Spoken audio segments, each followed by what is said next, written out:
Mereka harus ngapain, harus Kalau gini-gini, dia siapa yang ngatur? kita nggak atur, itu hak dia sendiri. Tapi kan Oke, orang kan nggak hak dia mungkin dia sendiri. mau Kalau dia di situ mau kumpul sama orang-orang Kristen, terus kemudian mereka melakukan kegiatan-kegiatan Kristen di situ, menurut kamu yang rugi siapa? Kamu rugi gitu, Muslim rugi. nggak rugi. Terus kenapa Cuman Muslim orang merusak-merusak? cuman orang itu kan dia nggak mungkin mau membuat di Enggak, tempat sebentar. gila Yang saya itu. tanya, kerugian yang Muslim alami itu apa? Kalau ada orang Kristen kumpul dengan orang Kristen melakukan kegiatan-kegiatan Kristiani, umat Muslim ruginya di mana? Nggak ada. Kita Terus nggak kenapa pernah. ngerusak-ngerusak? Cuma Bang Edis kan nggak paham kata-kata saya. Itu ngerusak karena orang dibilang.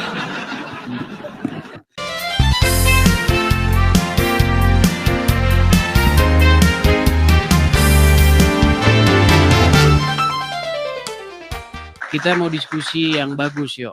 Saya ngundang Muslim nih, walaupun saya frustrasi menemukan Muslim yang waras belum ketemu.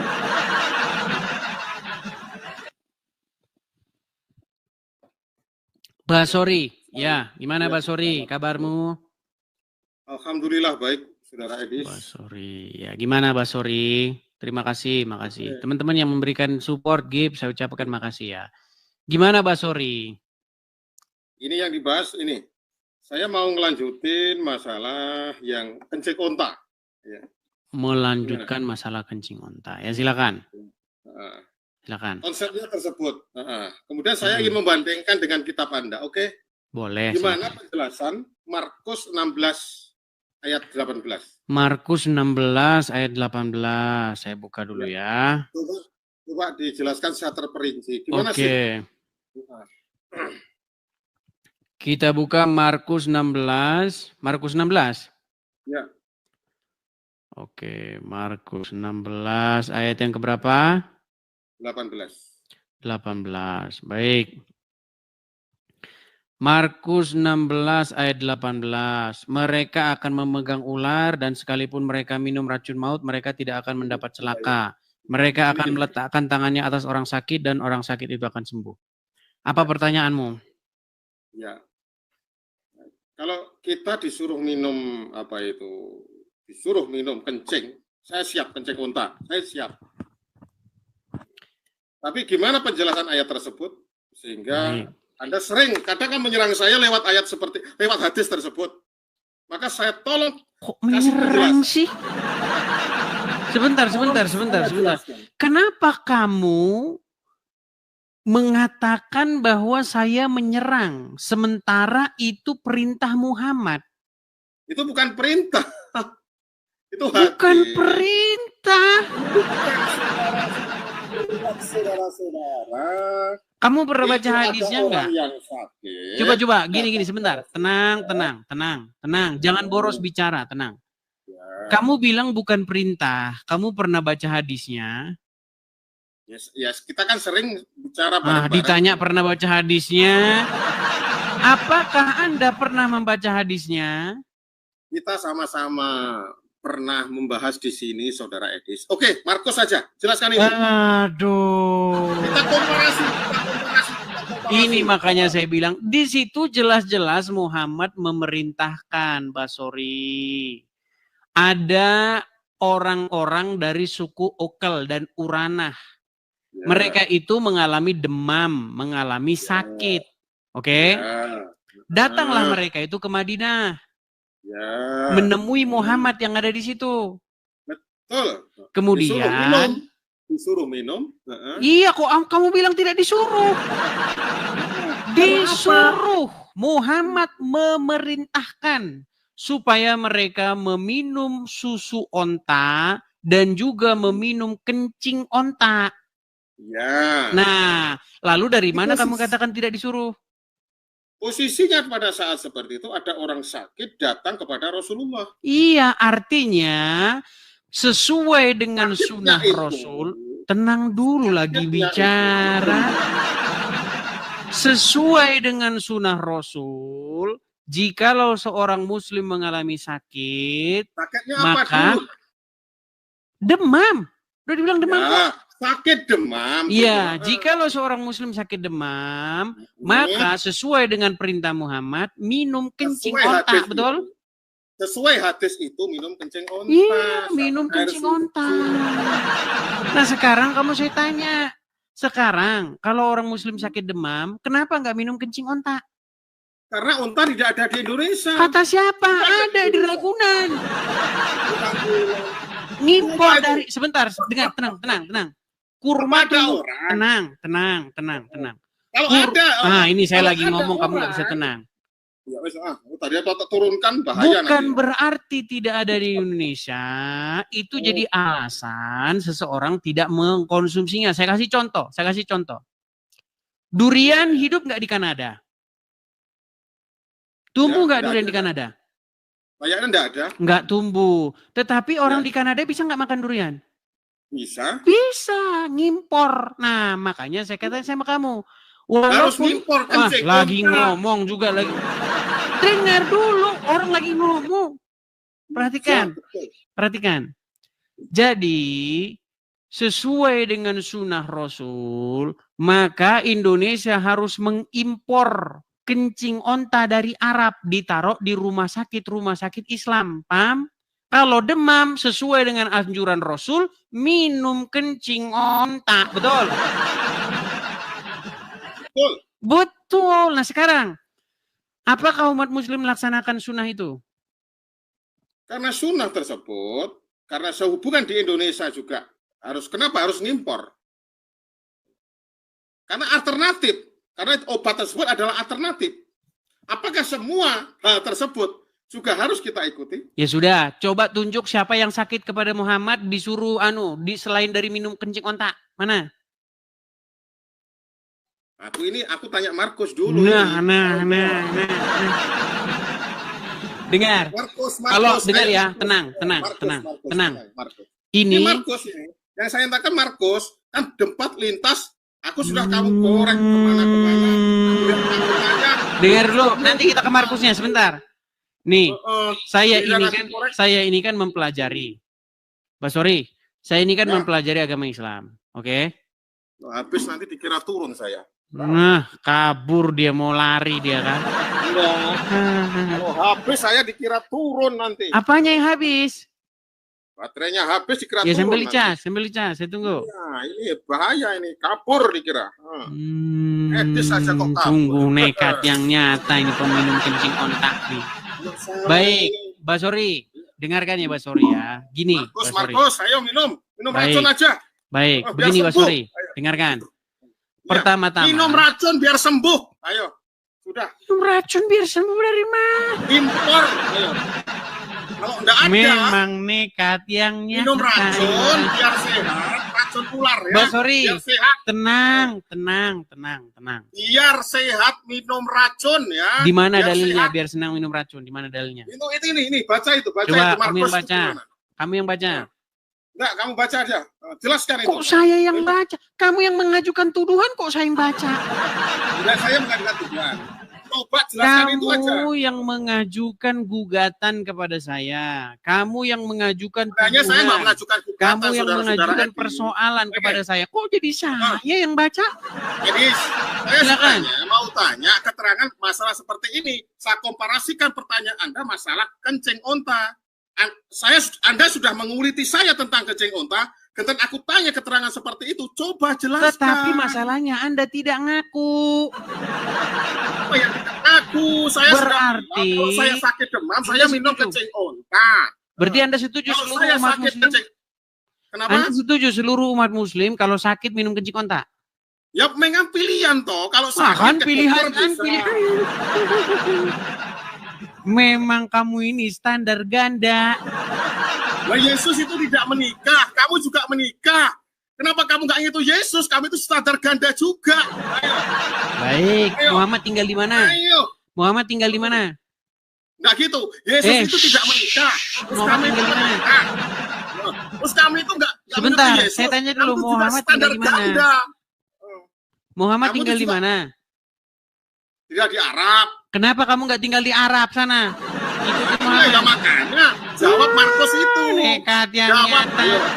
Markus, Sesuatu yang tidak diperintahkan berarti itu bukan untuk wajib dicontoh, bukan wajib ditiru. Sebagai contoh, misalnya, kalau Yesus disuruh tidak, orang sakit, saya lagi bicara, ini ngomong terus. Bolehkah saya bicara? Boleh? Boleh. Baik. Yesus di dalam Bible tidak menikah. Apakah Yesus pernah mengatakan, kamu wajib tidak menikah? Ada nggak dia ngomong gitu? Ada nggak? Enggak. Sekarang saya tanya, Muhammad di dalam hadis pernah nggak ngomong minum kencing onta kepada orang yang sakit? Diperintahkan. Pernah. Ada.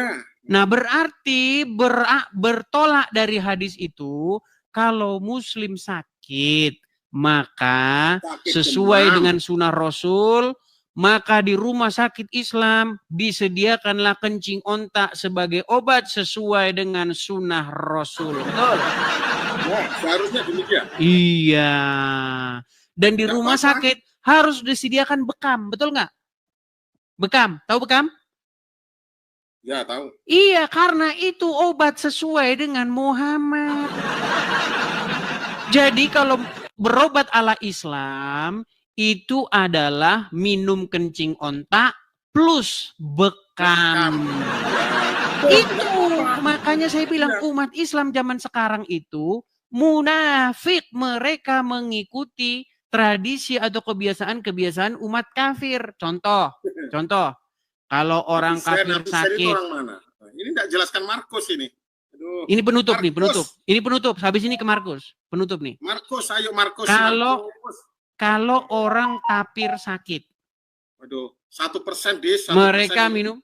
Alasan saja kamu ini. Markus, ayo cepat Markus. Sungguh Aduh, nekatnya. 1% ini. Markus. Habis nanti saya. Intinya yang saya Markus. bilang sama kamu, Basori, Markus. barang Kelamaan, siapa kelamaan. yang menyerupai suatu kaum, maka dia termasuk golongan dari kaum tersebut, betul? Sudah Markus, kemana-mana tuh. Ngomong dari minum ke mana? Ini kita mau menutup ini. Kalau mau 1%, orang kafir masalahnya sakit, 1%. mereka minum obat-obatan, betul? Iya, masalahnya Nah, 1%. sekarang Muslim kalau sakit ikut-ikutan minum obat-obatan nggak? Ya, sudah. Iya, ikut kafir, berarti sudah. umat Muslim telah ikut kebiasaan orang kafir, betul? Oke, Markus. Iya. Markus. Barang siapa yang menyerupai suatu kaum, maka dia termasuk golongan kaum tersebut, betul? Ada memang spekulasi seperti itu, tapi Markusnya belum dijawab. Makanya kalian termasuk golongan-golongan yang menyerupai kaum orang lain, betul? Geleng-geleng kepala dia. Nggak bisa dijawab nih dia, teman-teman. Berat. Enggak bisa jawab. Kan harus komparasi. Oke, silakan. Kita ke Markus. Apa argumenmu? Silakan. Oke, gitu. Aku enggak debat, cuma gimana sih gitu loh. Ya, silakan. Apa pertanyaanmu saja. seputar Markus? Silakan. Ya, monggo tadi gimana itu? Penjelasannya gimana? Penjelasannya.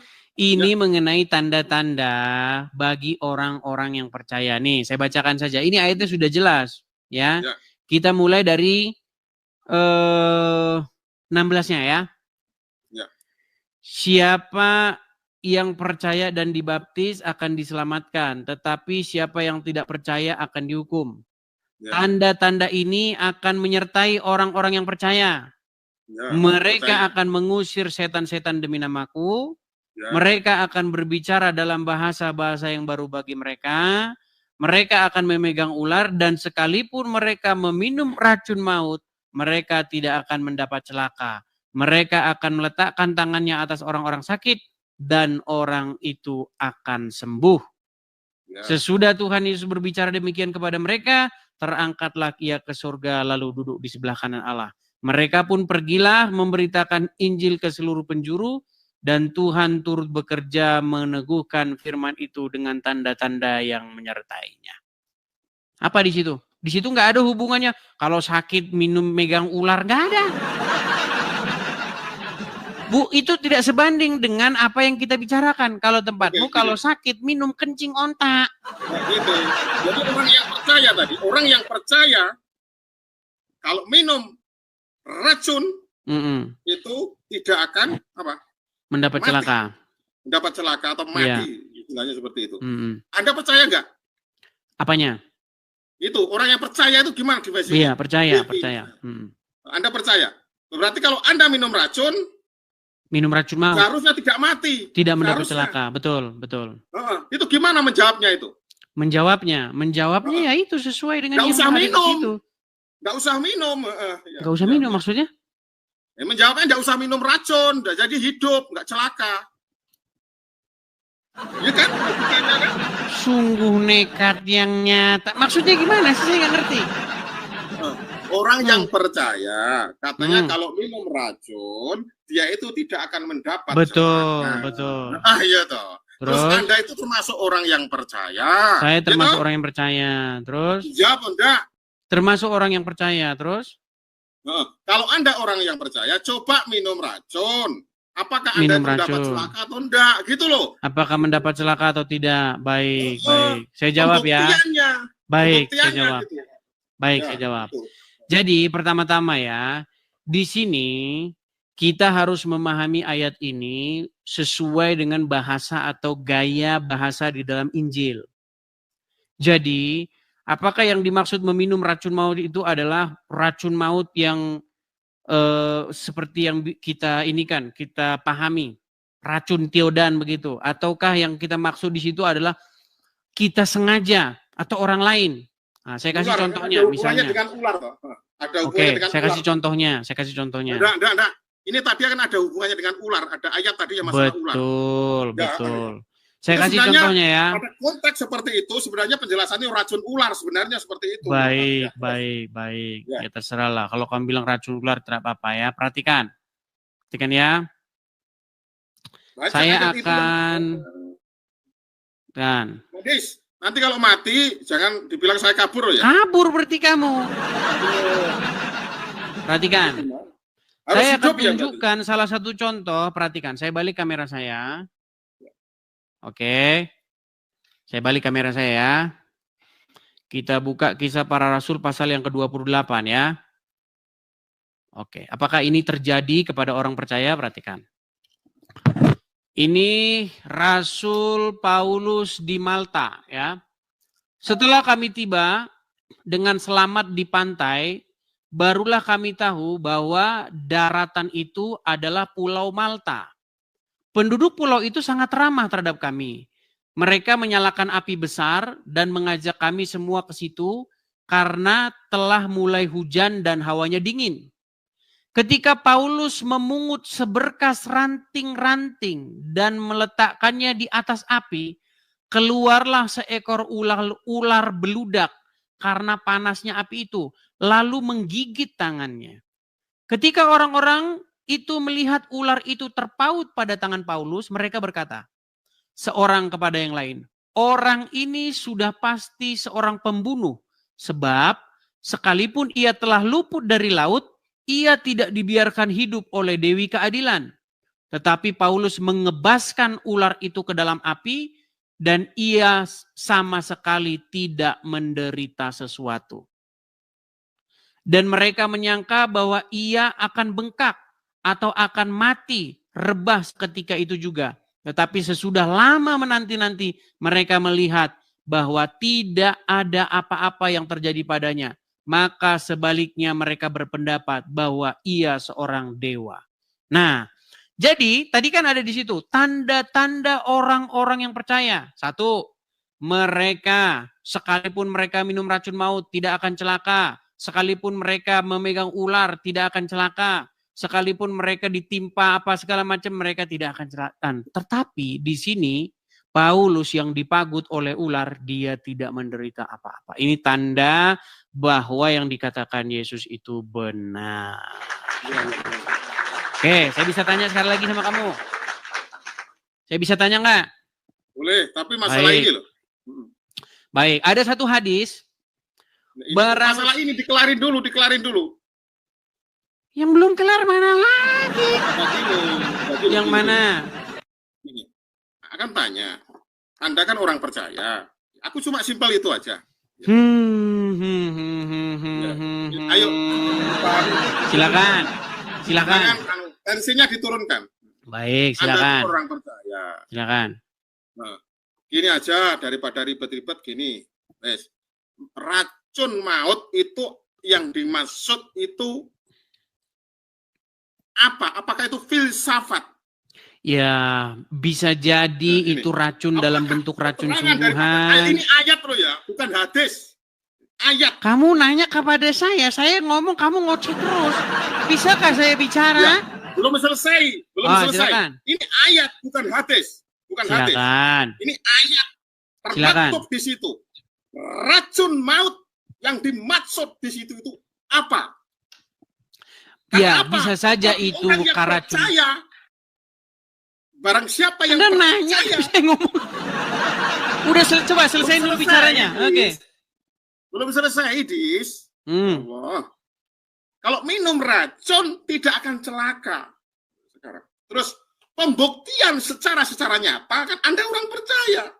Berarti seharusnya karena Anda itu orang percaya, kalau Anda itu minum racun maut, gitu. Anda itu tidak mati, Dis. Gitu loh. Ini logikanya, gitu loh. Terus keterangannya gimana? Jawabmu. Jangan kemana-mana ayat yang lain, gitu loh maksud saya. Sudah? Ya, monggo. Baik. Tadi sudah saya jawab, Basori. Itu bisa Bukan saja yang keterangan. dimaksud di situ racun sungguhan. Bisa Ya, saja ya, di itu, situ juga sebagai ungkapan bahwa Ya. kamu aja lah yang ngomong lah, saya lagi ngomong. Enggak, maaf, Des. Ini Kita kan sungguh sahabat, nekatnya toh. orang lagi ngomong. Enggak, sabar. Udah, sekarang gini saja. Saya sudah menjelaskan panjang lebar.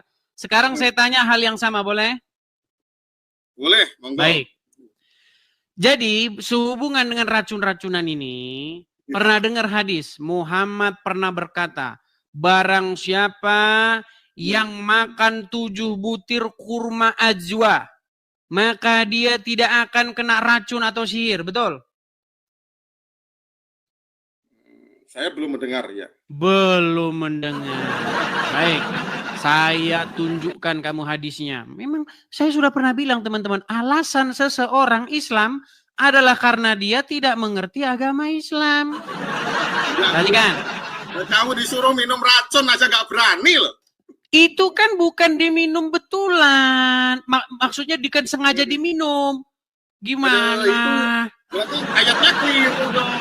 Loh, Udah itu ayatnya. jangan balik-balik ke sana. Tadi saya sudah jelaskan. Berarti keok. Sudah. Apakah? Kalau gitu, Baik, kita kamu turun. mau balik lagi ya? Kamu mau balik lagi? Saya balik lagi ke sini. Saya balik lagi ke turun sini. dulu kalau gitu. Sudah enggak kelar ini. Nah, kalau Kamunya kamu nggak tukang menjawab, lompat-lompat. lah ini sudah mau lompat kamu. Kemana? Dengar, Aku di itu dalam pengen tahu, Bible, kenapa? Jawaban dalam secara Bible tepat. itu kita Dis, itu harus membaca Bible itu secara keseluruhan. Enggak gitu, Dis. Ini, Dis. Walaupun di situ Ayat itu sudah jelas dikatakan dikatakan. barang Ayat siapa tersebut sudah yang jelas walaupun dia dikatakan. minum racun maut tidak akan celaka, Ya, walaupun dia memegang ular dia tidak akan celaka. Bukan dalam pengertian lalu kita mencobai Tuhan. Sama seperti ketika Yesus dicobai di padang gurun. Jika engkau anak Allah, jatuhkanlah dirimu ke bawah. Sebab ada tertulis, malaikat-malaikatnya Tuhan akan mengutus malaikat-malaikatnya untuk menatang engkau, sehingga engkau tidak terantuk kepada batu. Tetapi apa kata Yesus?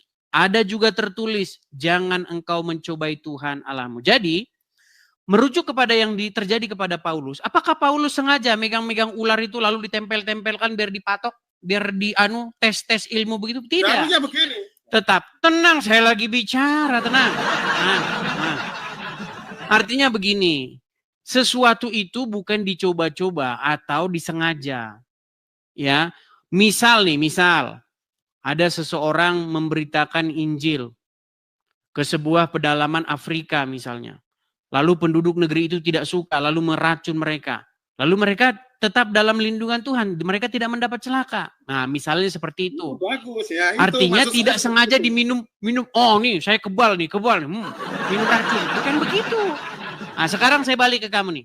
Sekarang saya balikin ke kamu. Ya. Di sini, perhatikan. Dalam sebuah hadis Bukhari.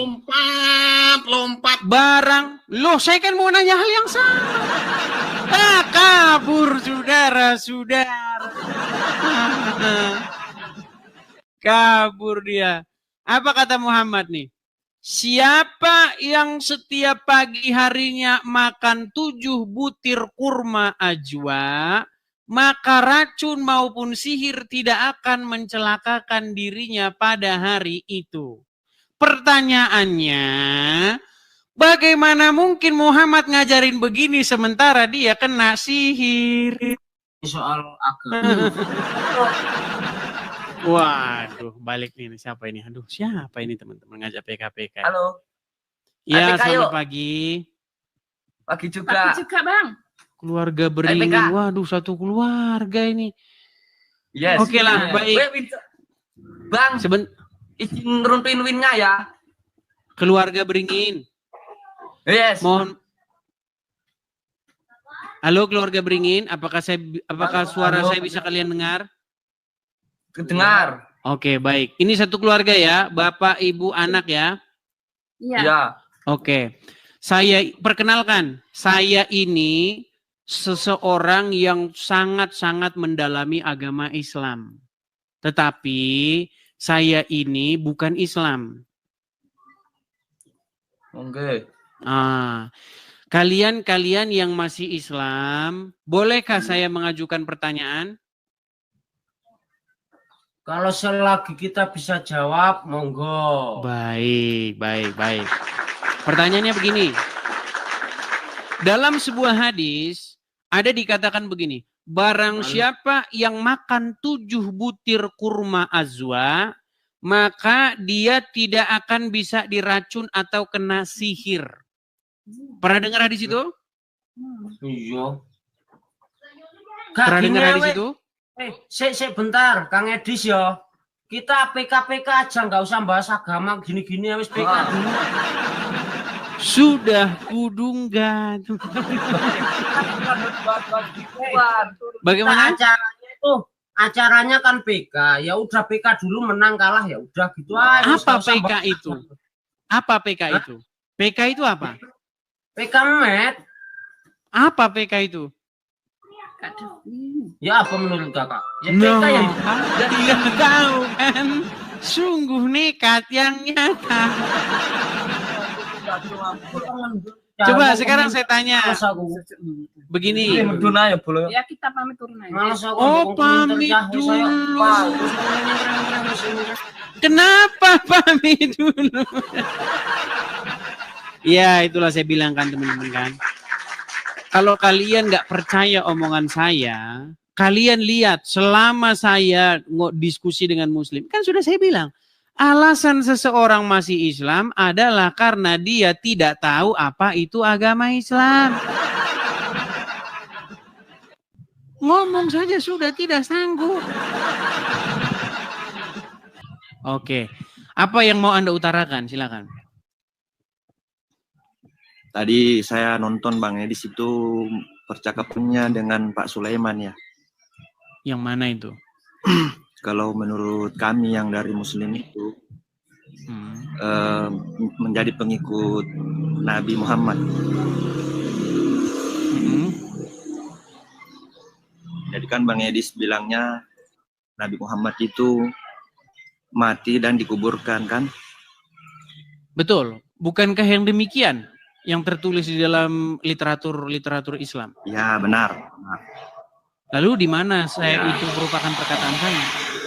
Maksudnya meneladani atau mengikuti, kata Bang Edis tadi, memang betul kami itu meneladani Nabi Muhammad. Perkara masuk surganya itu bukan penentu bahwa kami mengikuti seluruh proses yang dilakukan oleh Nabi Muhammad itu menjamin kami masuk ke surga. Kembali lagi kepada Sang Pencipta, yaitu Allah Subhanahu wa Ta'ala. Bukan itu, salah paham Anda. Artinya rahmatnya Allah. Begini, kan di dalam agama Islam standar hidup ya yang berkenan di hadapan Allah itu kan adalah Muhammad, betul? Benar. Oke. Nah, setelah kalian memenuhi standar hidup seperti yang dilakukan oleh Muhammad, maka kalian akan masuk ke dalam hidup yang kekal. Kalau bahasa kitanya itu surganya, surga gitu. Tapi bahasa dalam Benar. Quran dan Bible itu hidup yang kekal. Benar. Oke, sementara Muhammad apakah dia beroleh hidup yang kekal? Menurut literatur Islam. Beroleh. Mana dalilnya? Orang dia di kuburan kok, gimana? Kalau berbicara dalil, saya bukan ahli dari dalil, Bang. Nah, makanya saya bilang teman-teman, seorang muslim ketika dia bercerita tentang agama Islam, di situ dia mulutnya mengucapkan dusta. Bang, tadi kan Anda saya tanya, Muhammad menurut literatur Islam ada di kuburan, betul? Benar. Lalu dari mana Anda katakan dia hidup? Ada beberapa riwayat sih, Bang, dari beberapa pendapat ulama bahwa ada yang mengatakan bahwa Nabi Muhammad itu mati, dan ada juga beberapa riwayat yang mengatakan bahwa Nabi Muhammad itu tidak mati, melainkan diangkat seperti Nabi Isa. Oke, tunjukkan satu literasi di mana Muhammad diangkat. Tunjukkan. Maksudnya literasi yang seperti apa ini, Bang? Tadi kan Anda bilang, menurut ini, menurut itu, Muhammad diangkat seperti Nabi Isa. Mana ininya, sumbernya mana? Hadis apa?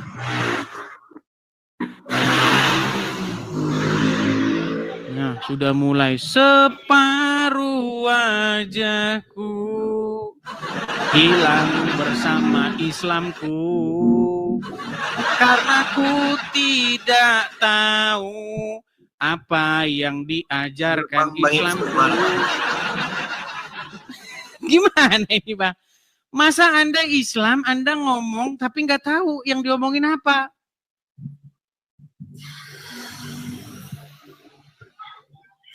Nah,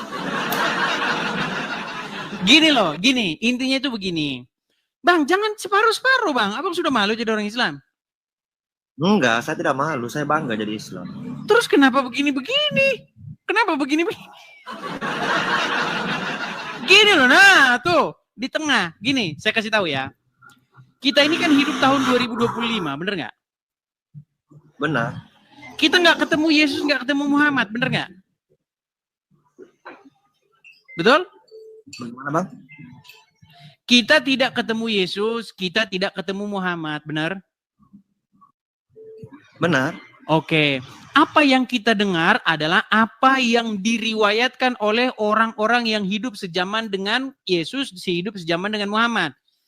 Karena saya tidak sehidup sejaman dengan Yesus, maka keterangan tentang Yesus saya dapatkan dari murid-murid, para saksi mata. Anda tidak sehidup sejaman dengan Muhammad, lalu Anda tahu Muhammad dari mana? Dari para sahabat, dari para saksi mata, betul? Nah, oke. Apa yang dikatakan para saksi mata tentang Yesus? Yesus disalibkan, kemudian dimakamkan selama 3 hari, kemudian bangkit dia dari matinya itu dia bangkit. Dia mengalahkan kematiannya itu dengan cara bangkit. Dan dia mengatakan kepada murid-muridnya, ya, bahwa semua yang dikatakan dia selama ini itu terbukti. Inilah yang kukatakan kepada kamu, bahwa anak manusia harus diserahkan, kemudian mati dan bangkit pada hari yang ketiga. Yesus membuktikan omongannya benar. Nah, perkataan murid-murid itulah yang menjadi kekuatan bagi kami. Supaya apa? Supaya kami pun nanti beroleh hidup yang kekal seperti bagaimana Yesus pun beroleh hidup yang kekal mengalahkan maut. Sekarang pertanyaan saya, di dalam agama Islam, menurut keterangan para saksi mata, Muhammad ada di mana? ada di alam kubur. Kuburan. Maka, apakah kalian mempunyai pengharapan tentang surga yang dia omongin Muhammad itu, sementara Muhammadnya sendiri ada di kuburan. Makanya perbedaan iman kita di situ, Bang. Anda beriman mengimani seseorang mati. Anda mengikuti ajaran orang mati. Makanya saya bilang, orang Kristen dituntun oleh firman yang hidup, orang Islam dituntun mayat dalam kuburan.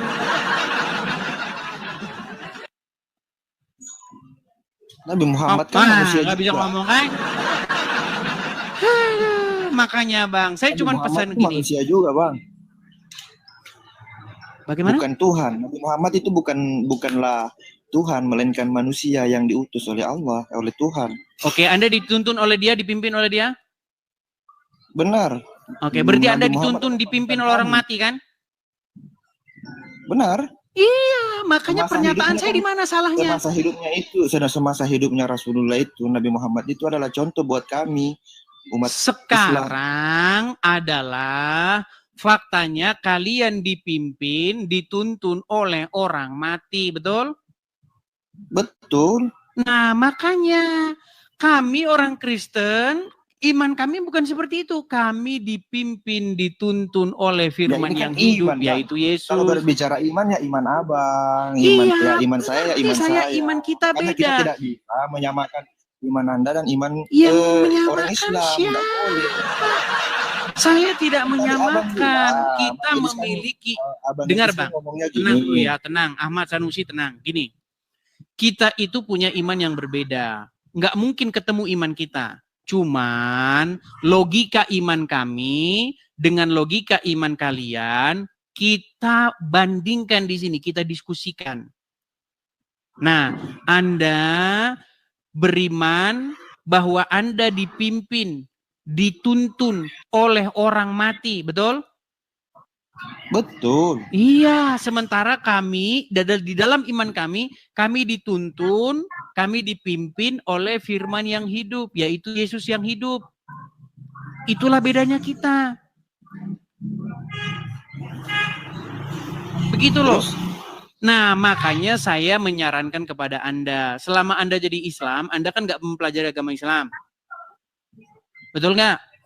Belajar tapi tidak banyak, tidak Ya, mendalami. artinya belajar cuma Ilmu agama dari saya 100%. kurang, Oke, dari 100 kamu belajar Islam berapa? Mau berdebat, saya cuma mau menyampaikan, meluruskan Ya, saya oke. tadi. Dari 100 kamu belajar Tadi Islam berapa? Saya tidak mau yang tinggi-tinggi, 10 lalu sudah cukup. Ya 10. Makanya begini. Setelah kamu gini, Sulaiman, Ahmad Sanusi. Kalau kamu mau menghabiskan waktu kamu mempelajari agama Islam, kamu belajar. Tadi kan 10 ya. Kamu belajar sungguh-sungguh agama Islam. Pegang omongan saya. Camkan dan ingat omongan saya kelak. Kamu akan tidur dengan nyenyak malam-malamnya setelah kamu pelajari agama Islam. Lalu besok pagi kamu telepon tukang loak. Halo bro, tukang loak, besok datang ke rumah saya ya. Ngapain? Tolong ini angkut ini kitab-kitab ini bawa sama kamu. Itu kalau kamu sungguh-sungguh mempelajarinya. Oh, gimana?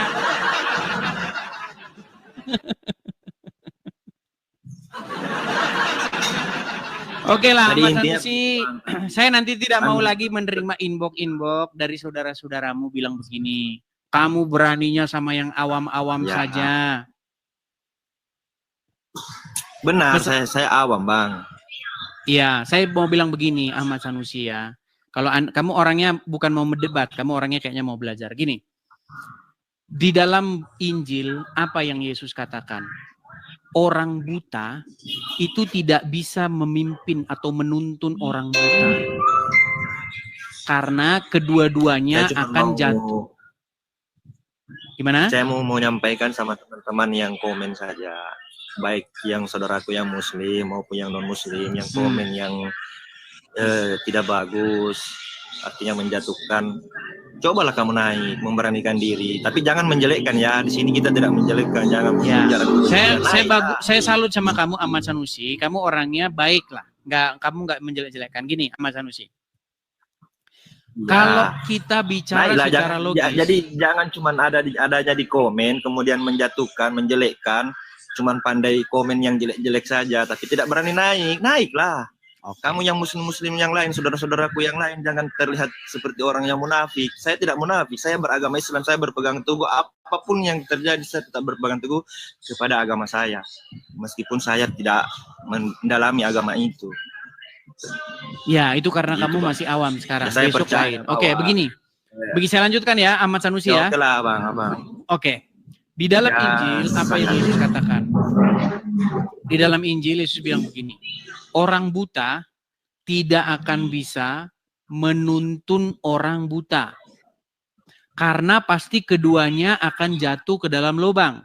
Setuju dengan perkataan Yesus? Bagaimana, Bang? Ulang. Saya ulangi lagi ya. Saya ulangi. Orang buta tidak akan bisa menuntun orang buta karena keduanya pasti akan terperosok ke dalam lubang, betul? Kalau kita berbicara logika, menurut saya tidak selamanya orang buta terperosok, Bang. Contoh. Terperosok di mana maksudnya, Abang? Itu kalau kita berbicara logika, mari kita berbicara logika, Abang. Orang buta tidak akan terperosok. Kalau matamu ditutup, terus kau jalan di jalan raya, kau masuk jurang nggak? Masuk lubang nggak? Kira-kira? Belum tentu. Belum tentu. Abang. Belum tentu. Ya udah. Anda ngobrolnya sesama level Anda dulu ya. Oke? Iya. Oke ya. Tapi saya mengingatkan kepada statementnya Abangnya di situ. Yang mana itu? Yang mana? Jatuh. Saya bantah. Tidak selamanya, Bang. Orang buta itu jatuh.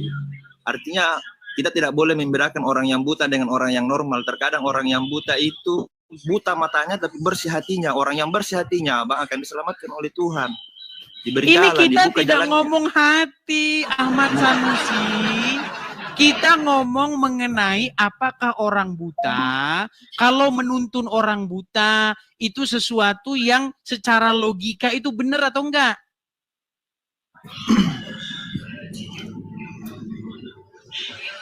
Oke lah, Anda di bawah dulu. Kepala kita kalau ngomong-ngomong orang begini. Ada-ada saja. Jadi teman-teman ya, kita itu kalau ngomong sama orang yang IQ-nya rendah, memang kita akan mengalami agak sulit gitu ya. Kita harus undang itu yang pinteran dikit. Tapi seperti saya bilang teman-teman, Muslim-Muslim yang pinteran dikit sudah pada keluar dari agama Islam. Yo silakan.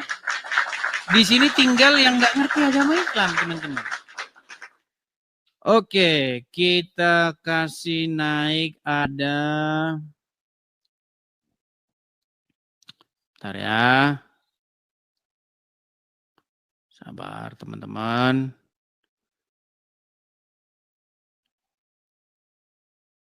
Ya, Haji Syafiq, silakan nyalakan kamera Anda. Assalamualaikum. Assalamualaikum. Salam. Dilarang mengucapkan salam kepada non-muslim.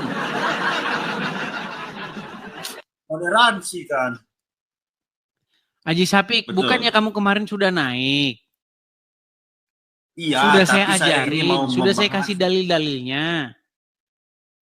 Saya mau bahas yang itu hari yang kejadian di Cidayu itu.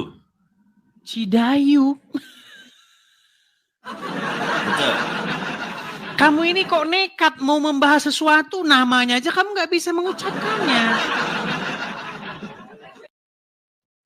Ya, yang salah itu Edis, itu yang punya Di mana? rumah Sebentar, dia. kejadiannya di mana? Hah? Makanya saya bilang Di teman-teman, Cidahu, kalau di Cidahu. nama-namanya udah kayak gini, udah Syafiq apa, ini pasti agak begini. Heran saya, aduh. Kamu mau bahas sesuatu, sementara kamu nggak tahu kejadiannya di mana? Di mana? Cidahu. Cidahu. Kamu bilang Cidayu. Cidahu. Apa yang kamu bahas dari situ? Kemarin sudah kita bahas panjang lebar. Nah, soalnya kan kawan saya yang tinggal di sana, di wilayah sana, perkampungan sana, itu sebenarnya itu rumah ibu itu dia buat villa. Lalu kenapa dia harus mau merubahnya seperti gereja? Itu tempat salahnya.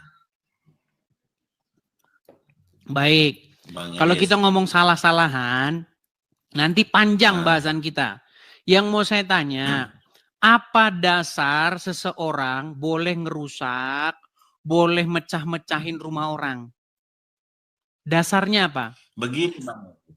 Kawan saya kan dia cerita dengan saya. Tenang. Jangan cerita kawan kamu. Saya mau cerita, nih teman-teman ya. Anda Muslim ya? Muslim. Oke, saya mau tes dulu. Apa otak Muslim itu waras atau enggak? Coba ya, saya mau tes. Nih, dengar. Boleh enggak kalau satu kelompok atau satu kelompok massa atau satu kelompok orang merusak rumah, mecah-mecahin kacanya, dobrak pintunya, apa di dalam dipecahin, dipatahin. Boleh enggak itu dilakukan? Karena kan warga di sana sebentar, dia sudah... Itu boleh dilakukan nggak kayak begitu? Ya memang nggak boleh lah Bang Nggak Edes. boleh. Berarti itu pelanggaran hukum nggak? Begini dulu Bang Edis. Nah, udah soalnya makanya kan teman-teman kan. Saya kan sudah bilang teman-teman, Muslim yang masuk sini belum ada satupun yang waras. Belum ada. Begini Bang Edis, begini kronologinya kan. Di sana orang sudah dibagi tahu, jangan beribadah di tempat ini, beribadahlah di tempat gereja, tapi dia tidak mau mendengar warga setempat Bang Edis. Begitu.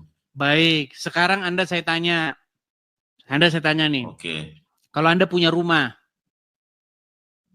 Ya. Oke. Boleh nggak saya dan orang-orang kampung saya melarang kamu nggak boleh begini, nggak boleh begitu di rumah kamu? Boleh nggak?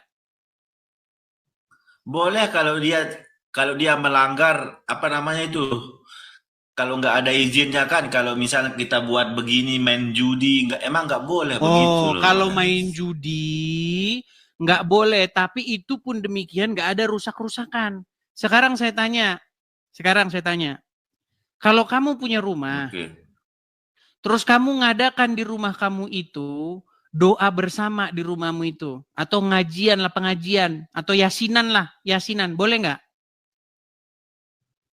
Ya boleh Bang Edi, soalnya kan itu kan rumah kita. Terus kenapa kalau orang Kristen ngadakan acara kebaktian nggak boleh? Kan harusnya di tempat gereja. Berarti kalau yasinan harus di masjid? Iya.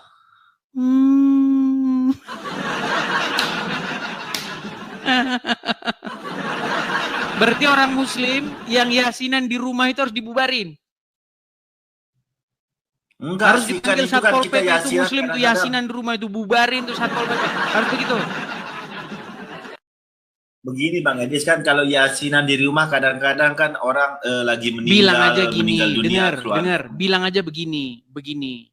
Intinya banyak kejadian di negeri Konoha itu banyak terjadi orang yang mayoritas berbuat semena-mena kepada yang minoritas.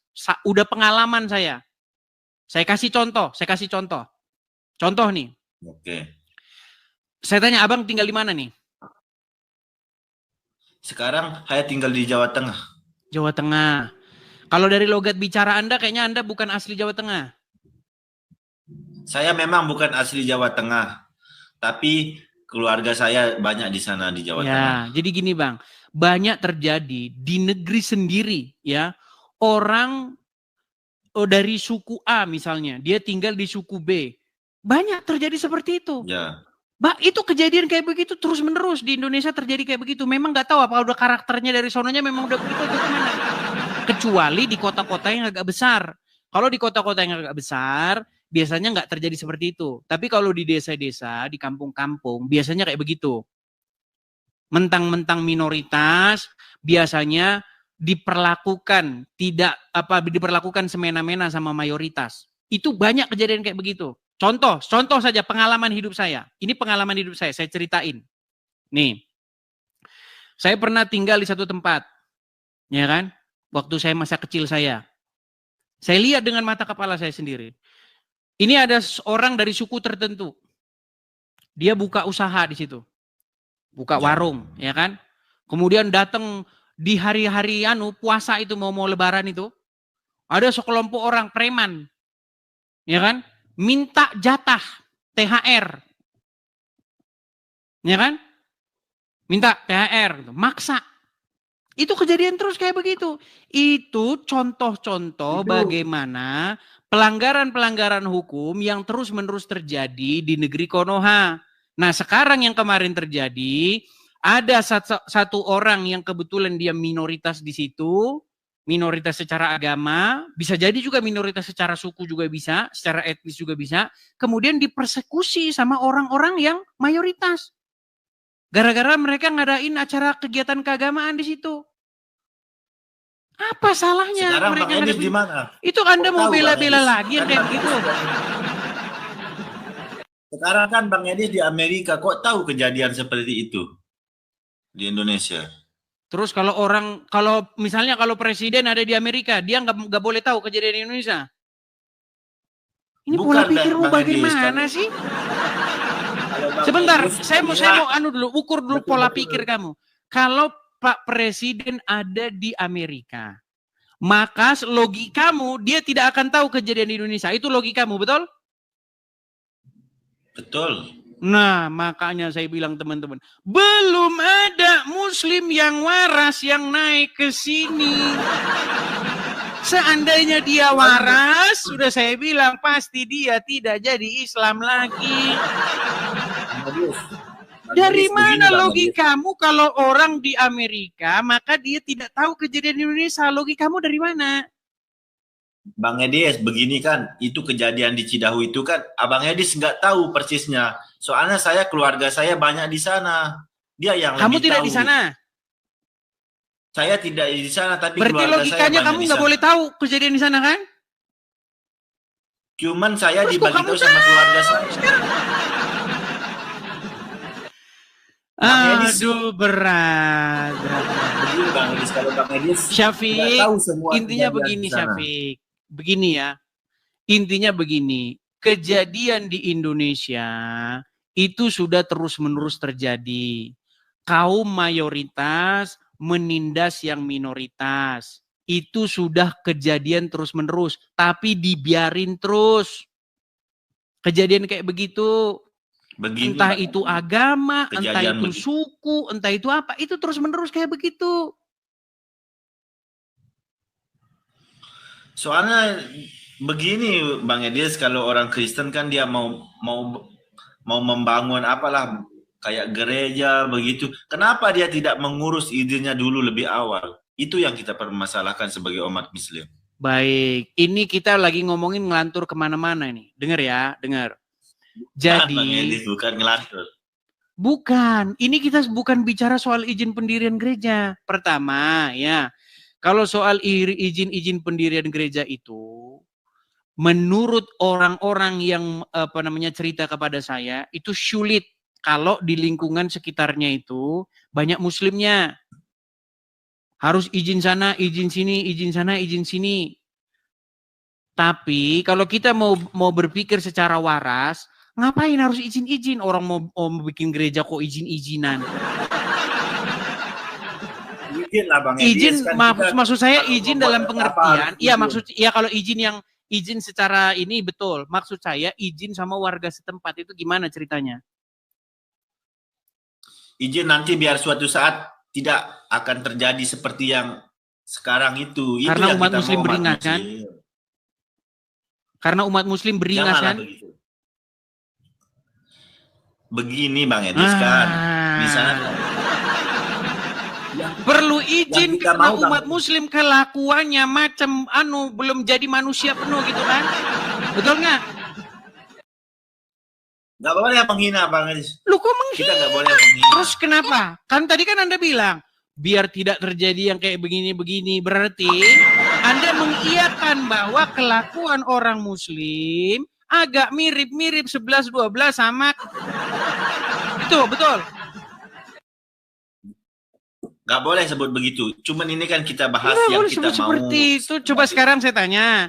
Kalau orang Muslim. ngerusak-rusak rumah orang, mecah-mecahin kaca orang, masuk ke dalam rumahnya, dobrak rumahnya, rusak isi dalam rumahnya, menurut kamu itu kelakuan hewan nggak? Itu lain Bang Edis. Kalau rumah orang secara pribadi itu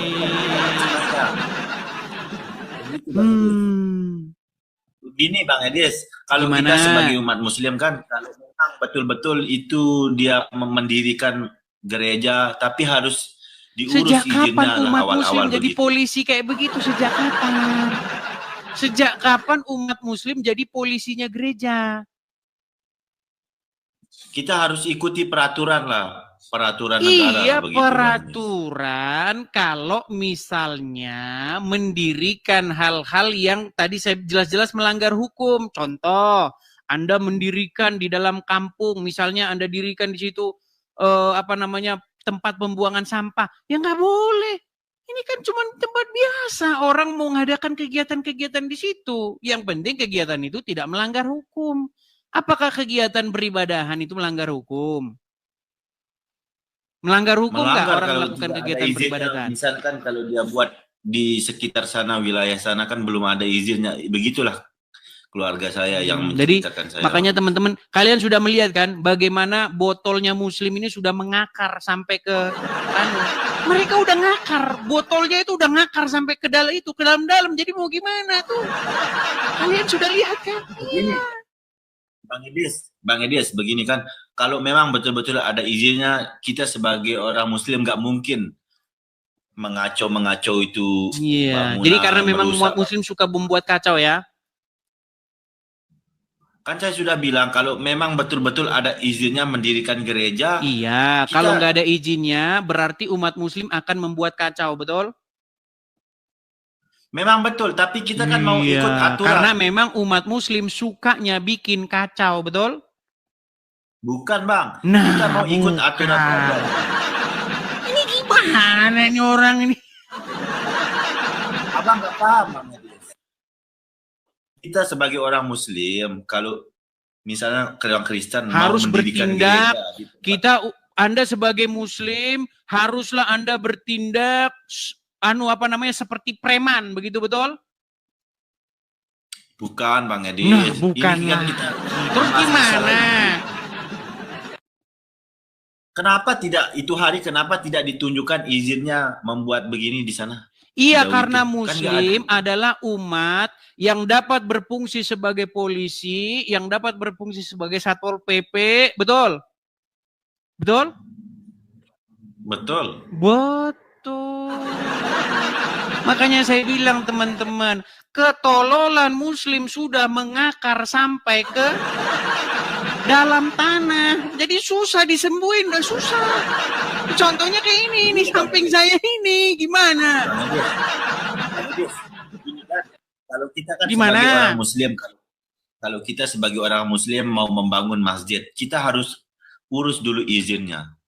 Baru kita, kalau sudah pemerintah mengeluarkan, dia bilang sah, baru kita mendirikan Anda ini masjid. bicara Kita masjid tidak atau sembarangan. bicara tempat kediaman?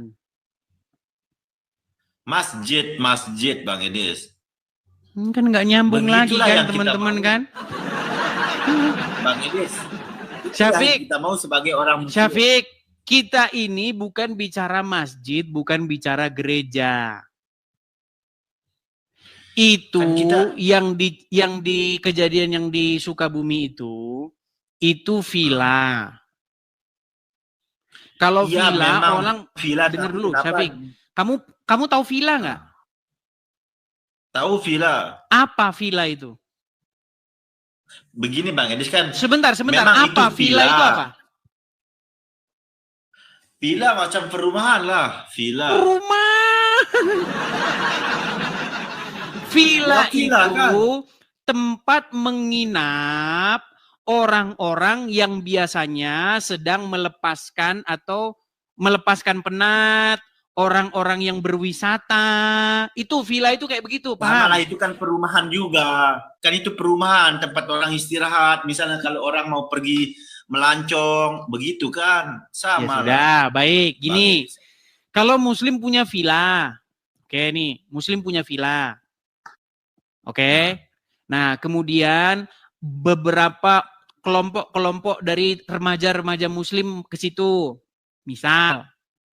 Oke. Betul. Nah, kemudian mereka di situ melakukan kegiatan-kegiatan keagamaan. Contohnya misalnya mereka di situ baca Quran bersama, ngaji bersama. Nggak pernah kalau kita di villa, Bang Edis.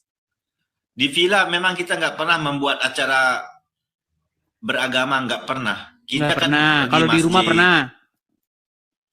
Kalau di rumah kan memang pernah, itu kan rumah pribadi kan, misalnya kalau Ya, kita acara kalau di rumah pribadi boleh. keluarga meninggal, keluarga hajatan Iya, kan boleh kalau di rumah pribadi boleh.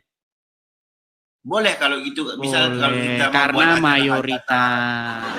Tuh dengerin tuh teman-teman. Bukan, Edis. Karena memang udah Bang begitu, Edis, otaknya begini. udah begitu setelannya. Jadi makanya Bang saya Edis. bilang teman-teman, jadi Dengar dulu nih. biasanya tenang. Biasanya ini penyakit Indonesia itu kayak begitu. Penyakit di Indonesia itu sudah begitu. Kalau di desa memang udah kayak begitu. Namanya orang desa begitu. Jadi memang ya sudah Bang saya bilang Edis. ketololannya sudah mengakar sampai ke tanah. Begitu. Bang Edis, Jadi dengar kalau dulu ngomong sama mereka ini, kalau ngomong hukum, capek Anda berbusa, capek Anda nanti. Kalau Anda jelasin ke orang-orang seperti ini, negara kita punya perangkat hukum. Bagi bangunan yang tidak memiliki izin, bagi orang yang menyalahi peruntukan pembangunan, peruntukan bangunannya, bagi orang-orang tertentu. Jelasin kayak orang ini nggak bisa. Itu yang beranu adalah aparat desa. Yang bergerak adalah begini, badan ini. Mereka nggak bisa. Karena memang saya bilang otaknya memang tidak sampai. Bang Edis, begini Bang Edis. Kita sebagai orang muslim takutnya Bang Edis. Itu pila diubah menjadi gereja tanpa ada izin. Itu yang kita takutkan. Ini betul Bang Edis. Jadi kalau muslim ada gereja takut. Muslim takut ada gereja. Bukan, soalnya kita takut nggak ada izinnya, dia tidak ada. Ini gimana? Saya sudah ikuti loh. Mengikuti aturan. Kalau ada gereja muslim takut. Bukan takut Bang, soalnya kalau Terus kalau kenapa memang tadi kan bilang takut jadi gereja? Ini gimana sih? kita takut itu pila nanti diam-diam dibuat seperti gereja. Itu yang kita takutkan. Oke, berarti muslim Bukan takut gereja, karena betul? adanya gereja. Bukan, kita bukan takut ada gereja, cuman kita takut itu umat Kristen tidak mengikuti aturan. Abang paham? Tidak mengikuti aturan Aturannya secara sah mengikuti untuk aturan gimana membangun. maksudnya? Mengikuti aturan, misalnya kalau mau bangun gereja, oke, harus ada aturannya dari pemerintah. Kalau memang betul-betul ada aturannya, kita tidak pernah mengacau umat Kristen, Bang Edis. Itu yang kita permasalahkan. Nanti kita takut. Nah, itu kan sudah saya bilang itu kan. pila. Jadi mereka, sekalipun Bukan. mereka sudah melakukan pengerusakan, sekalipun mereka sudah mematahkan salib dan lain sebagainya, mereka tetap berkata kami tidak. Karena memang sudah saya bilang teman-teman, otak mereka ini memang sudah bodohnya mengalir sampai jauh. Jadi makanya teman-teman, coba sesekali nge-host kayak saya, hadapi orang-orang kayak begini. Bang Edis nggak paham, Bang Edis.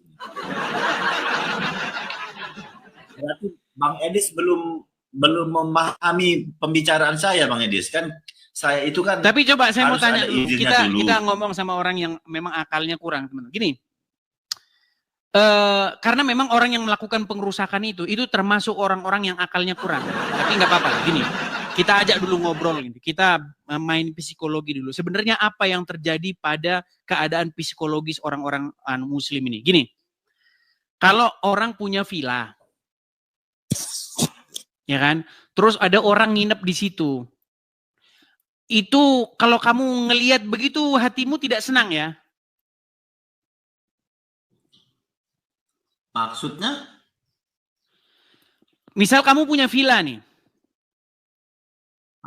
Villa. Terus ada orang nginep di situ ke villamu itu. Orang-orang nginep ke villamu itu. Kira-kira kalau tetanggamu nggak senang, kira-kira menurut kamu gimana? Wajar nggak tetanggamu itu nggak senang?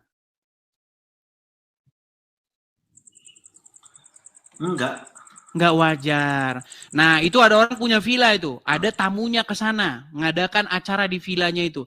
Menurut kamu, warga kampung itu yang membuat dia nggak senang itu apa? Begini Bang Edis, itu kan kalau orang mau di villa itu kan sudah saya bilang teman-teman. Biasanya teman-teman, orang kampung itu, ini pengalaman saya ya. Bahkan kalau teman-teman belajar dari zaman Belanda, kalau orang Belanda itu tahu tuh, kampung itu. Anda belajar dari sumber-sumber Belanda. Apa yang terjadi di kampung-kampung Indonesia. Jadi memang begini, orang kampung itu banyak mereka itu yang pengangguran. Nggak seneng ngelihat orang ngelihat orang maju nggak seneng mereka. Nggak seneng. Itu. Makanya ada penyakit di kampung itu. Melihat orang senang, dia susah. Melihat orang susah, dia senang. Jadi sebenarnya yang mau saya tanya sama kamu begini. Tenang. Yang mau saya tanya sama kamu begini. Apa dasarnya orang-orang itu melakukan pengerusakan, melakukan hal-hal yang sedemikian itu? Padahal kegiatan itu tidak ada yang merugikan mereka. Oke. Ini saya boleh jawab Bang Edis? Jangan. Saya jawab ya? Jangan.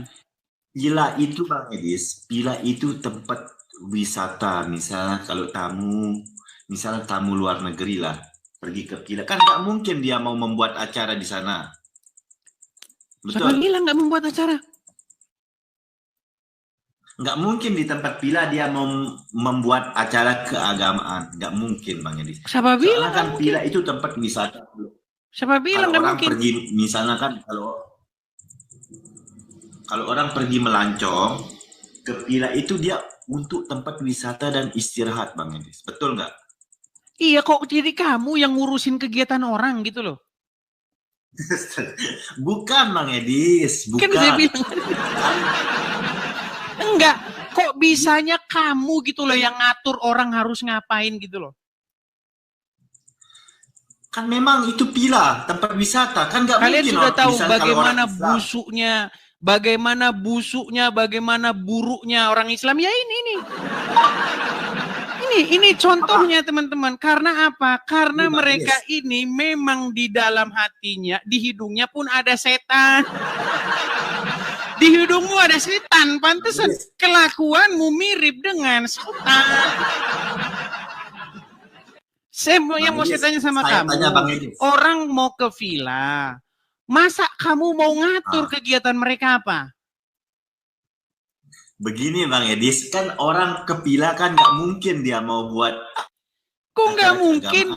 Maksudmu acaranya mau seperti orang Islam gitu? Nikah mut'ah itu, yang kayak di Puncak Bogor gitu? Ini memang Bang Edis kurang paham. Begini Bang Edis, kita sebagai orang Muslim takutnya itu nanti diam-diam dirubah menjadi gereja, tidak ada izinnya. Abang paham nggak? Omongan saya. Gimana? Omongan saya, abang paham? Gimana?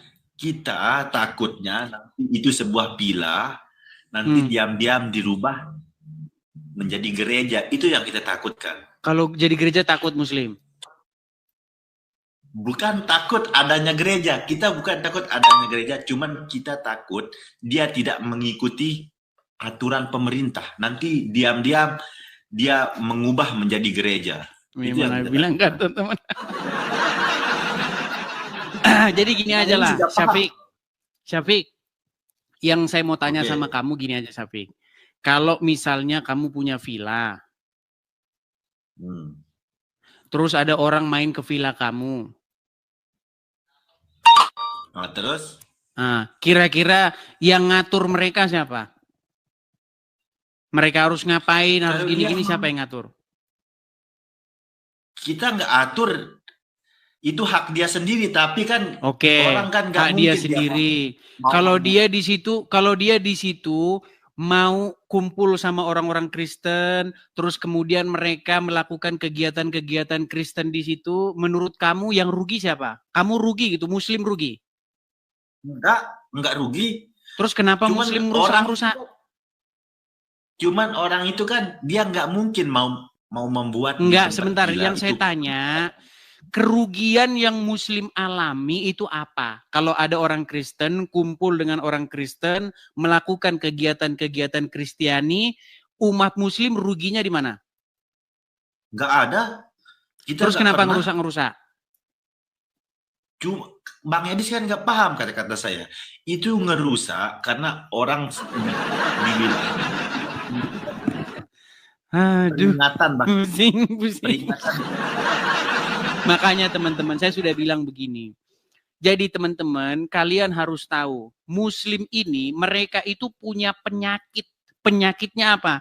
Mereka nggak bisa ngelihat orang Kristen lagi melakukan kegiatan Kristen. Percaya sama saya, makanya itu kejadian terus. Karena di dalam ajaran agamanya ngajarin kebencian kepada orang-orang Kristen. Nggak ada, Bang. Nggak ada, itu orang Islam diajarkan sebuah kebencian kepada umat. Apa yang Quran perintahkan untuk kamu lakukan kalau ketemu dengan orang Kristen? Itu kan orang kafir. Emang kamu kafir? Oke, Kristen kafir nggak? Kafir. Kafir. Apa yang harus dilakukan kepada orang kafir menurut Al-Quran? Yang harus dilakukan. Betul nggak diperangi? Perangi karena dia tidak mengikuti aturan Allah Subhanahu. Karena sudah saya bilang ajaran Islam itu ajaran kebencian kepada orang Kristen. Tapi selama ini kita bermunafik. Intinya itu, udah ke situ intinya. Makanya kalau kamu Kristen, kamu berada di tengah-tengah Muslim, terus kamu lakukan kegiatan Kristen di situ, bentar lagi mereka lagi bisik-bisik. Kapan ini kita bubarin mereka? Kafir ini. Kapan nih kafir? Itu udah pasti. Pegang omongan saya. Kalau kamu melakukan kegiatan Kristen di tengah-tengah Muslim, tinggal tunggu nanti waktunya Muslim akan melakukan kegiatan yang kayak gitu. Jadi janganlah, jadi jangan memprovokator. Memang itu faktanya. Saya lihat Bang Edis ini macam memprovokator umat Kristen. Memprovokatori. Saya mengungkapkan apa yang ada di lapangan, itu yang terjadi terus-menerus.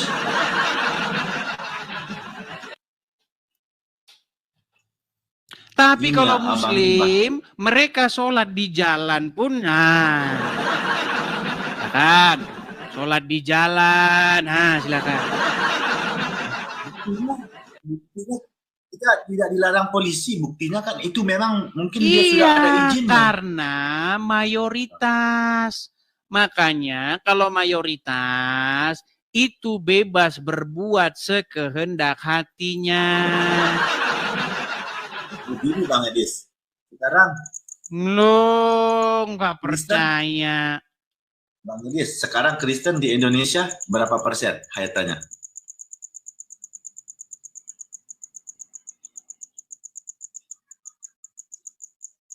Bang Edis, sekarang Kristen di Indonesia berapa persen? Gimana? Saya tanya Bang Edis, Kristen di Indonesia sekarang berapa persen? Kok lari ke situ-situ? Nggak usah ke situ-situ. Intinya, kamu sudah mengakui bahwa ajaran agama. Soalnya Bang Edis tadi bilang orang Muslim semau-maunya berbuat. Saya tanya Bang Edis, sekarang Kristen di Indonesia berapa persen? Sekitar 15% kurang lebih. Muslim? Paling kalau di KTP 80%, tapi yang ikut-ikutan itu 80%, yang ngerti agamanya cuma 2 orang. Lu gak percaya. Dengarkan, dari 80% orang Islam di Indonesia ini, yang ngerti agama Islam cuma 2 orang, dan itu masih saya cari. Belum ketemu yang 2 orang itu. Itu pun belum diketahui di mana rimbanya. Sekarang saya tanya, kamu ngerti agama Islam? Ngerti. Baik, apa perintah dalam agama Islam kalau ketemu orang kafir? Itu aja. Kau sudah tahu Ketawa. tadi kan kau sudah bilang. Ini pertanyaan terakhir. Apa perintah Quran kalau ketemu orang kafir? Kan tadi kamu sudah menjelaskannya. Kenapa Ya kamu udah, tanya berarti lagi? kamu tidak tahu. Kamu tidak tahu bilang gitu, biar saya kasih tahu. Saya tahu, Apa? tapi saya nggak mau sebut. Kamu Iya, kamu karena kan sudah- kamu malu dengan agamamu. Begini Bang Edis. Udah, sekarang intinya Saya begini tanya saja. tiap Intinya begini. Kalau orang Islam ngerusak salib itu sesuai perintah sesuai ajaran Islam enggak? Enggak, kita nggak Oke, pernah sebentar. diperintahkan Isa untuk- akan datang mematahkan salib, betul nggak? Hah? Isa. Betul nggak? Nabi Isa akan datang untuk mematahkan salib. Betul. Betul. Kalau Isa mematahkan salib sesuai dengan ajaran agama Islam nggak? Sesuai. Ini Sesuai. memang saya Kalau ini yang mata-matain salib ini, nih kelihatan kan? Nih, ini sesuai dengan ajaran agama Islam nggak? itu kan kita ikut Nah, pemerintah. udah mulai akrobat dia. Akrobat dah. Dengar, ini umat Islam. Di bawah ini umat Muslim nih, beringas seperti biasa kan mereka nih beringas ya kan? Nah, ketika mereka merusakkan salib ini, membanting-banting, mematahkannya, apakah ini sesuai dengan apa yang akan kelak dilakukan oleh Nabi Isa? Betul, karena itu Betul. Makanya saya bilang Islam itu memang mengajarkan kebencian kepada salib.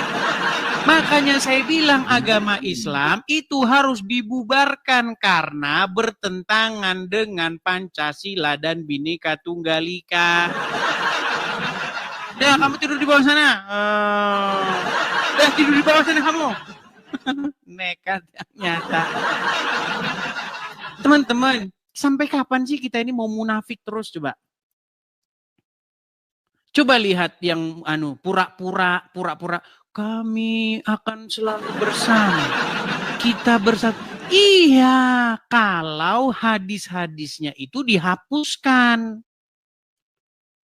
Dihapuskan saya bilang, tolong kalau kita ini mau akur, kalau kita ini mau hidup bersama, hadis-hadis yang mengajarkan kebencian kepada Kristen itu dihapus, Pak. Karena itu tertulis di dalam buku-buku Islam. Kalian tahu nggak kenapa Abdul Somad bilang begitu? Di dalam salib ada jin kafir. Anda tahu nggak sebabnya itu apa? Tahu Anda sebabnya itu? Karena Abdul Somad baca literasi Islam. Terus kalau dia pura-pura dengan Kristen, selamat pagi Pak Hotman Paris atau siapa begitu yang Kristen ya kan, pura-pura baik, itu bermunafik ria. Kamera Libra. Shalom Bang Edis.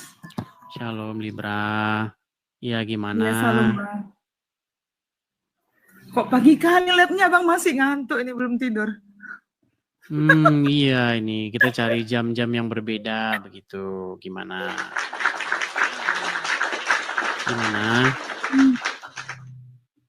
Bentar ya Bang, aku foto bentar ya Bang.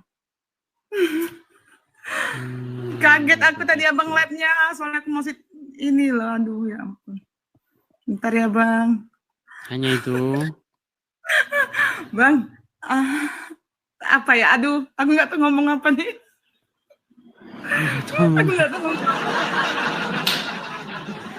Kita kasih dulu kesempatan ya dulu ya, Kak Libra ya, sama yang muslim-muslim ya. Kasihan yang muslim-muslim mau naik jadi ketutupan sama yang Kristen-Kristen begitu ya. Kan lo Bang, kaget aja Bang pagi labnya, soalnya aku masih, aduh, Gitu. nggak tidur loh dari semalam. Oke ya, kita turunkan ya. Bentar loh Bang, aku mau nanya ini. Bang, Nanya apa? jadi Mau menanyakan apa? ini Bang, kalau misalnya yang Kristen udah mualaf gitu kan, terus kan dia orang tuanya kan Kristen, aduh gugup aku jadinya. Terus orang tuanya itu udah meninggal ya, dua-dua ya. Terus si anak tadi yang mualaf tadi, kalau mendoakan secara Islam itu apa diterima gitu? Mendoakan secara Islam? Iya, karena kan anaknya udah mualaf Islam. Ya kalau sudah meninggal apanya lagi, namanya sudah meninggal. Enggak, maksudnya kan gini,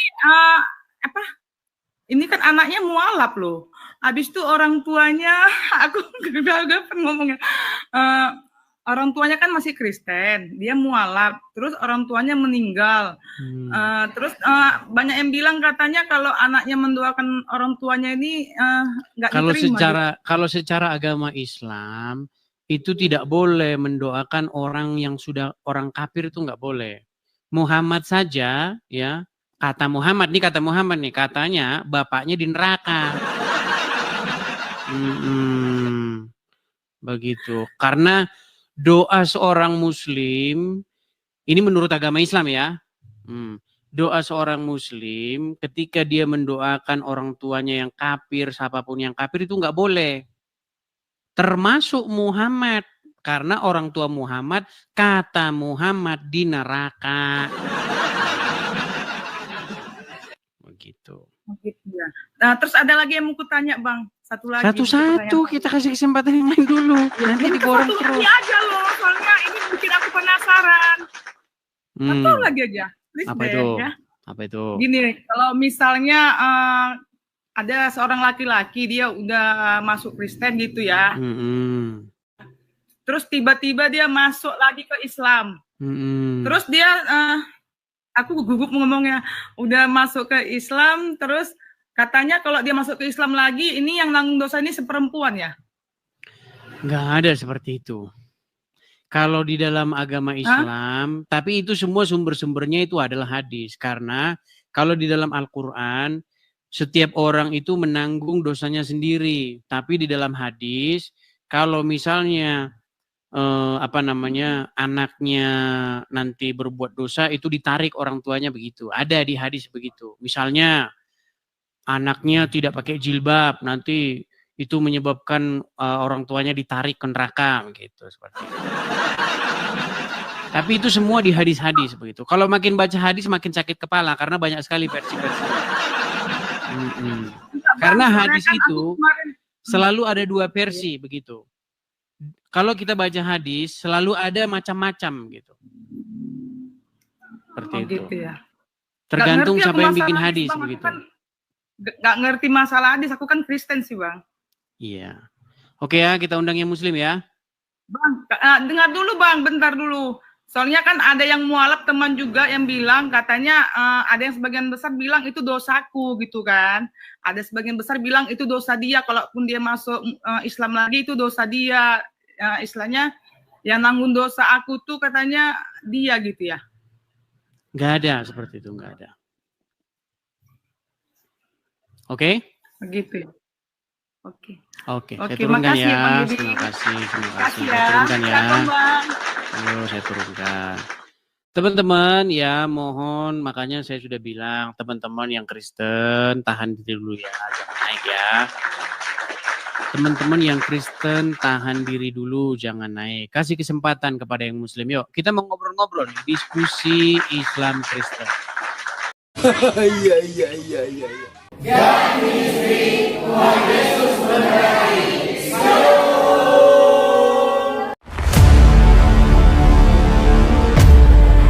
segala sesuatu yang masuk lewat mulut keluar lewat mulut. Jadi tidak mungkin ada orang kerasukan roh jahat kalau tidak orang itu tak jadi tumbal setan. Dalam nama Yesus, dalam nama Yesus, sekala nama, sekala nama. Dalam nama Yesus, Menjauhi kejahatan, bilang ini punya kerajaan surga di dalam amin. Yesus sangat tahu bagaimana cara menyembuhkan orang buta itu. Dia ambil keputusan dan dalam nama Yesus, cepat. Jangan lama-lama. Aku perintahkan engkau demi nama Yesus.